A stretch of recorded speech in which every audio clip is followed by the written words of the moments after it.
They say imitation is the highest form of flattery, but what happens when it's not so flattering? I don't know, Francesca. You might get a hilarious movie like Blazing Saddles out of it. Jeez, lighten up already, would ya? The more you learn about the world and the people in it, you quickly realize just how beautiful and diverse it is. So where's the line between cultural exchange, appreciation, and appropriation? Well there, dear Francesca. That would seem to be a problem. But two of these are basically the same thing, and one can lead to the other because you have a cultural exchange, which means in some way two cultures are appropriating parts of the other culture. So appropriation and cultural exchange are the same thing. And why are they culturally exchanging these things? Because they appreciate each other or that part of the culture. So you have three things here that I know the one, appropriation, you're going to say is bad, but no, because that is the final outcome of two different cultures meeting and exchanging ideas. And the American English language is a direct example of this because there are a lot of words that aren't used in European English that are used in America because they come from different languages, and America incorporated them into their cultural exchange, this great melting pot of ours. But like you would really care anything about that. Next. Why does it even matter? Here are 7 myths about cultural appropriation debunked. You mean 7 bullshit reasons you're going to give to spew your hate, bigoted, racist views. We got you there, babe. You're just looking for something to be offended by. It's just clothing, hairstyles, decorations, whatever. Don't you have something better to worry about? Okay, first off, it's possible to care about more than one issue at a time. Yes, it is possible to care about more than one issue at a time. But mostly when people go on these tangents, the things you said are exactly what they're talking about. Are you saying that a white person can never eat Asian food? Because that would be appropriations. Cultural appropriations. I cannot talk today. The main problem with cultural appropriation comes from dominant groups borrowing from marginalized groups who face oppression or have been stigmatized for their cultural practices throughout history. Like cornrows. I mean, anyone can wear their hair in cornrows, but Black people still face stigmas for wearing them along with perfectly natural hairstyles like braids and locks. There are even companies and schools that prohibit these natural hairstyles. Excuse me, but Black women wear straight hair. They wear blonde hair, so wouldn't that be cultural appropriation? God dang it, I can't talk today. Cultural appropriation? Huh? So what? Somebody wore a freaking cornrow. Who cares? You know what? There are places that I can't be employed at because I have facial hair, and it is against their regulation. If they don't have a dress code, and you get fired because you have cornrows in your hair, then you have the right to freaking sue them. Shut the hell up and stop crying like a little baby. People have actually been fired for wearing braids. Meanwhile, fashion models and celebs like Kylie Jenner get praised for wearing cornrows. And that's the main point. One group is being penalized by institutions for wearing natural hairstyles, while the other is called edgy and stylish for doing the exact same thing. No, they aren't. No matter how many times you say it, Black people aren't being stigmatized and shit for their natural freaking hair, other than you just want to say. And if people have been fired for braids, well, everybody wears braids, so I'm calling bullshit on that. Unless it was against the written dress code. I'm doing it because I think it's beautiful and exotic. I'm just showing appreciation for the culture. Look, it's great that you find another group's culture beautiful, but in order to show you truly love it, you need to have respect and understanding. Take, for example, tribal tattoos. The Maori of New Zealand have facial tattoos with deep family meaning and cultural significance. But fashion designer Jean-Paul Gaultier used the tattoos in ads to sell sunglasses. Yes, so it is a trend that people seen as stylish. You don't see a bunch of people running around with their penis tied in a knot and a weird cone-shaped thingamajigger covering it, do you? No. People take from the cultures they like. That's how your culture grows. Somebody liked the style of the tattoos, so they get a tribal tattoo now. Ooh, somebody used a guy having a tribal tattoo in an ad. So what? Does that mean that you use a white girl in a bikini in an ad? That's cultural appropriations? No.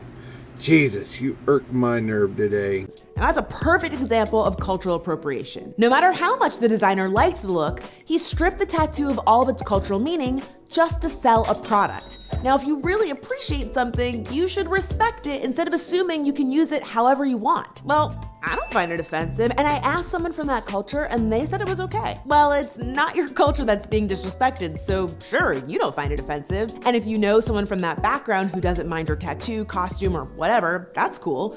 But remember that one person doesn't speak for all members of that community. No one person can speak for any one community. So if I wear a costume and one person gets offended, or two people, who gives a flying rat's batookus? Because guess what? Offense is only taken. It is never given. So what? 4 people are offended. Ooh. And then I have 40 people that are, oh, that's cool. Haha, that's funny. Come on. It's a give and take. If the entire culture, because you're never going to find an entire culture that's going to be pissed off. Most 50-50. Well, yeah, somewhere in there, because you could burn the American flag and you're not going to piss off everybody in America for that. So wearing a kimono or something like that, well, there are shops that enjoy when travelers come and they fit somebody into a kimono or other traditional garb. There are whole industries set up around this, around you going to a country and being able to, as a traveler, experience and taking a piece of that back with you to bring it back to your culture, a skoshi bit at a time. Whatever, fashion, art, film, music always borrows from other sources. Plus, it doesn't hurt anyone. Sure, culture. Yes, what you said is very true. For music, art, film, all that. There's nothing wrong with borrowing it and borrowing from other cultures. Jeez Louise.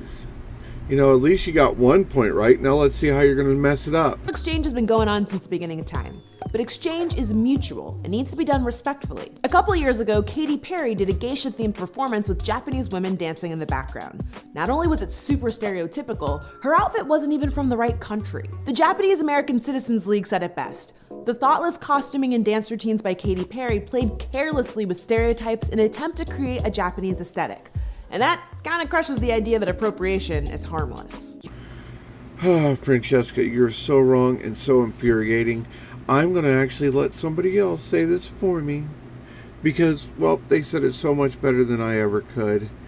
I'll leave a link to her response to you down in the description if you guys want to check it out.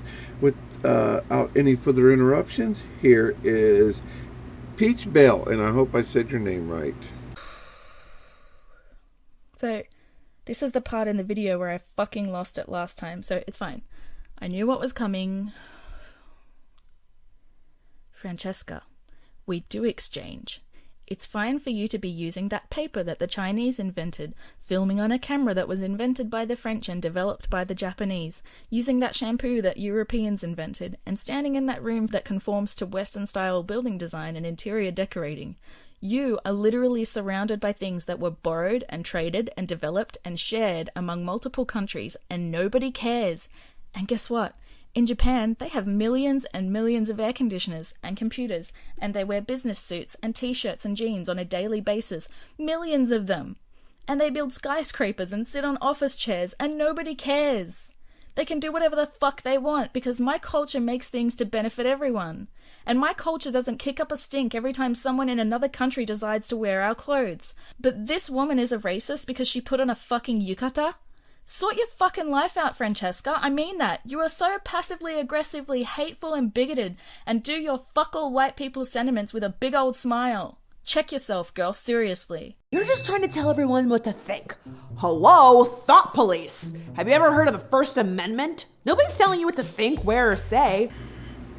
Yes, actually, you are telling us that. You are telling us that we can't wear this, we can't do that, we can't do this, we can't do that. Why? Why can't you leave well enough alone? Jeez. Marginalized people can't stop you from doing your thing, even if they wanted to. But if you think you have the right to use any cultural tradition just cause, that's where you get into oppressive territory. And if you genuinely don't care if someone is hurt by your appropriation, that's just crappy. So, you mean you're telling me if I offend one single person, I can't use their... Fine, take your fucking jeans off, because you offend me. You wearing jeans offends me. Take them off. Take them off. Take off the t-shirt. Go wear a sarong, whatever the hell it's called. Go, now, hurry, run. Because I'm white, I'm automatically racist. And if I wear this clothing, I'm even more racist. This isn't about beating up on white people. Actually, yeah, that's exactly what it's about, because that's what the fuck you do all the damn time. Is every single one of your videos is about beating up on white people. Oh, and by the way, Francesca, dreadlocks are not a black thing. They're an everybody thing, you moron. Now, shut up, let's hear your next point. Anyone can appropriate elements of marginalized cultures. Heck, Pharrell even made the mistake of wearing a Native American headdress on the cover of Elle magazine. And after getting some much-deserved flack, he actually issued an apology. So let me ask you this, since you're so all-knowing. If I'm in the U.S. and I use chopsticks, am I appropriating, marginalizing a culture? Or if I wear a kimono in the U.S., is it the same thing?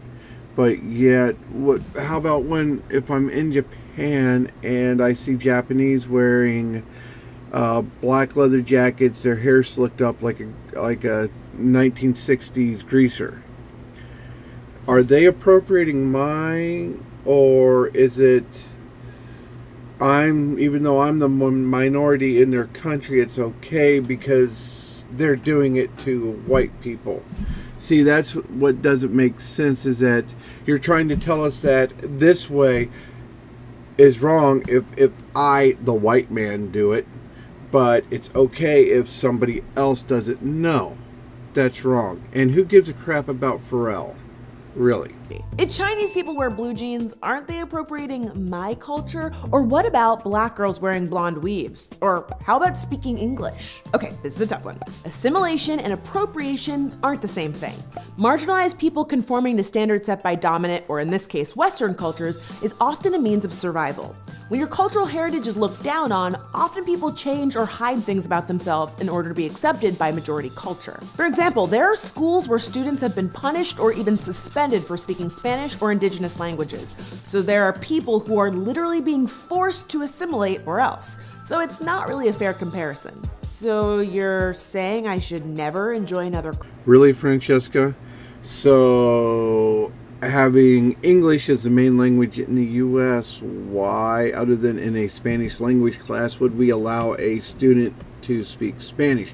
And this is back to my point. Wouldn't it be the same thing for a Japanese to wear a business suit? Or somebody in Arabic to wear a business suit? Because that is not their traditional garb. Jew to wear a suit and tie. That's another example. I mean, when you're over there, why are they doing it over there? Because that wouldn't be assimilating. Japan, most people wear blue jeans and t-shirts. That's not assimilation over there. For them to come to the U.S. and then wear them, that would be assimilation. But they're doing it in their own country. So, again, what's your point? It doesn't matter. If we decide, if a group of people here decide that they like to wear the kimono and they wear it, that's not bad. And there's nothing wrong with it. And it's fine to once a year or twice a year dress up in a costume to be somebody that you're not. And back to your Spanish-speaking student. It's wrong for you to speak Spanish in an English class.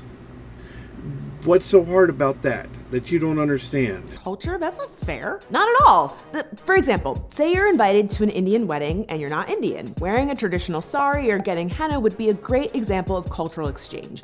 You're being invited to participate and enjoy the culture instead of just picking and choosing parts of it for yourself. You can also travel, take cooking classes, read books, listen to music, and visit museums if you really want to learn about and enjoy other cultures. Here's the thing. Cultural appropriation is about a privileged group misrepresenting and disrespecting marginalized cultures. The originators rarely get credit, but always deal with the consequences.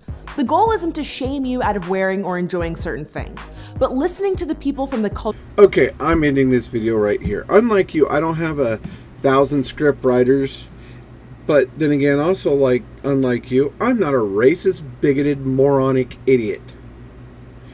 Look. If you get invited to an Indian wedding and you want to have that stuff drawn on you, that's fine. If you want to have it drawn on you just for shits and grins, that's fine. Now, I will give you somebody going, oh, me so horny, love you long time, ching ding dong, slanting their eyes. That would be cultural discrimination. You're making fun of somebody based on their culture. And that is the only way that this would come into play. Not this bullshit of you, hey, somebody wants some pretty art on their hand for a day.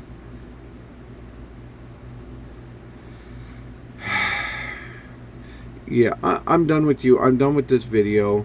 Lady, you are so infuriating and so wrong. It is insane. Everybody, see you later. Catch you on the flip side.